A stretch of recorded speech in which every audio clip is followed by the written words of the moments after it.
Selamat sejahtera, kembali lagi kepada tugasan minggu ini. Okey, tugasan minggu ini kita akan lihat kepada buku teks muka surat 213. Okey, sila rujuk muka surat 213 murid-murid.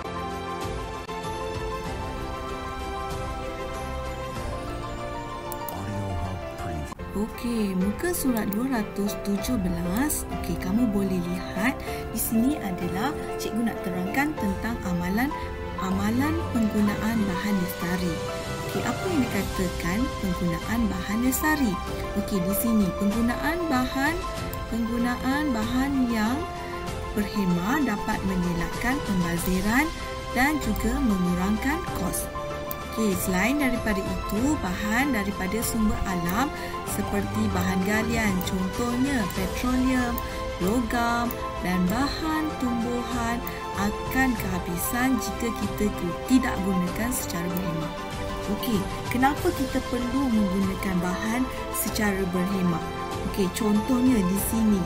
Okey, saya membawa bekal menggunakan bekas makanan dan tidak menggunakan bekas polistiren.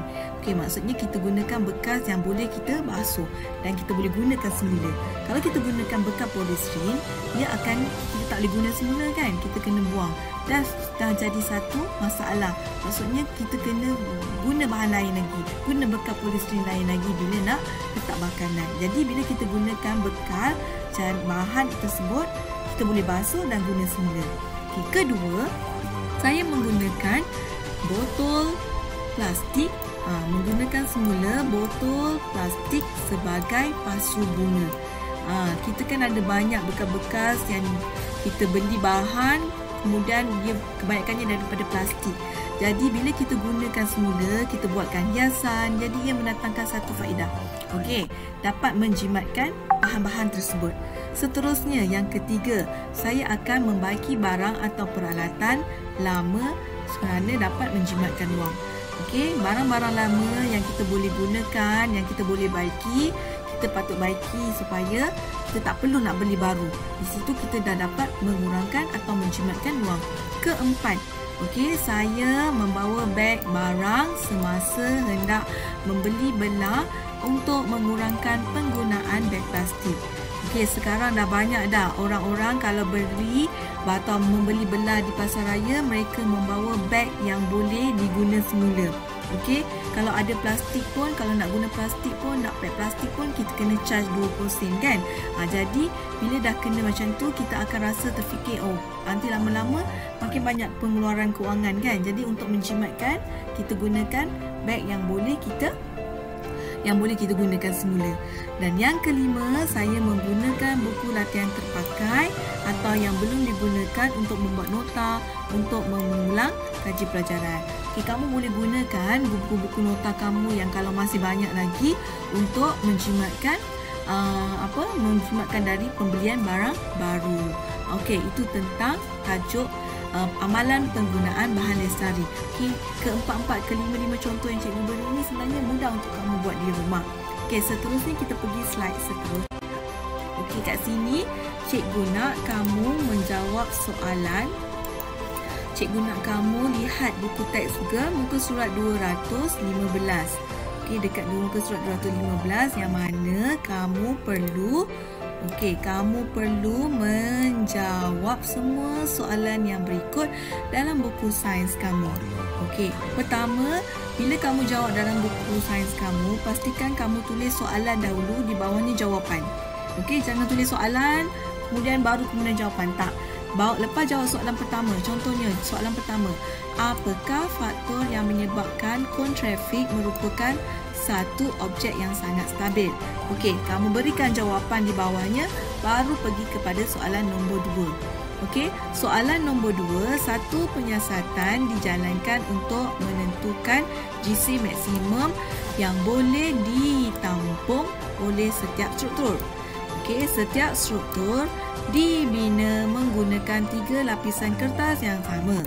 Okey, keputusan penyiasatan ditunjukkan dalam jadual di bawah. Okey, dekat sini gambar A dalam gambar B. Kemudian dia beri pula jadual seperti ini. Okey, di sini kamu kena cari PM dia.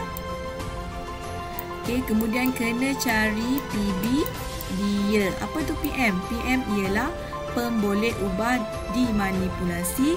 Kedua, pemboleh ubah PB adalah pemboleh ubah bergerak balas. Okey? Jadi kamu kena lihat di situ. Di mana di sini kamu boleh dalam jadual ni kamu dah boleh nampak dah PM dia apa, PB dia apa. Okey? PM dia adalah bentuk struktur, PB dia adalah jisim yang boleh ditampung. Okey?